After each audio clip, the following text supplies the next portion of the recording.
Hey guys, Bridget here. In this video we're going to talk about the very latest introduction by Figma, and that is the dark UI, which is something that we've waiting for a long time. And on top of that we have a totally new UI for the auto layout section. So this is going to be really interesting, and let's jump right into my computer so I can show you exactly how to access and how this new feature works.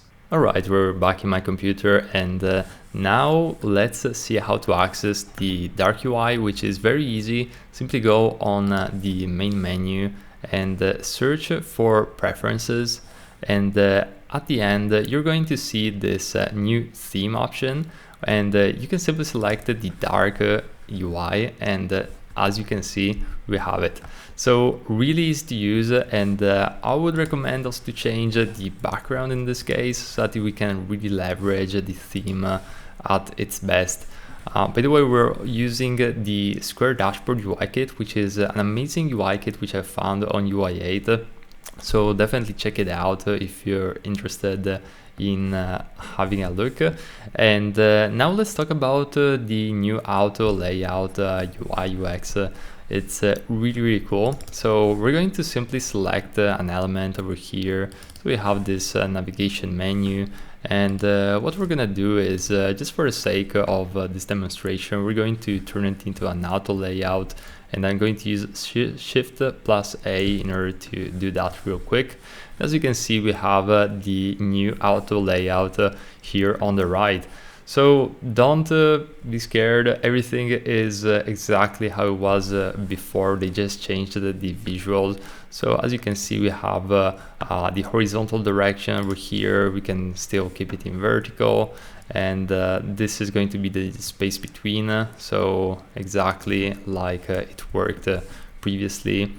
This is really nice in my opinion, the fact that they basically changed the text alignment, or actually the elements alignment, and they made it visual so that you don't need to always double click in order to access this very feature. So this is really useful, and in this case of course you cannot see much because every element has its own basically section, so it's not going to be much, but you already are familiar with these options if you already watched some of the previous videos, or if you're a Figma user, of course.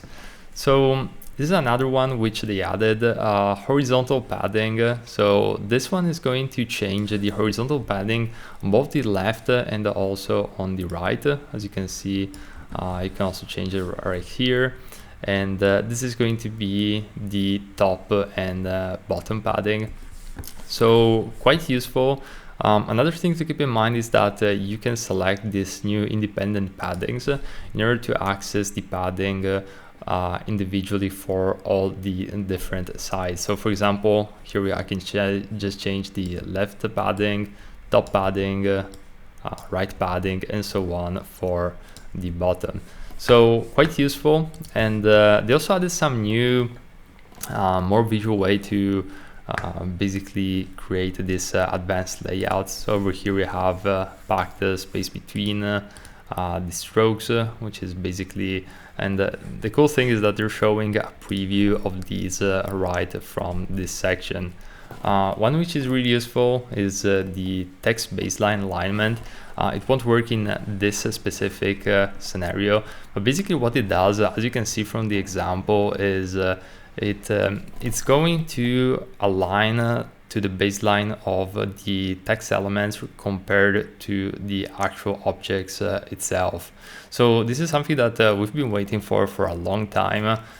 Really excited to use it in these upcoming projects, and yeah, just something to consider if you're using Figma Auto Layout a bunch. So this is pretty much it for this update. Just want to keep this video short and sweet, and if you're interested in learning more about Figma, I have over 100 videos on my YouTube channel, so feel free to check it out, and I'll see you in the very next video.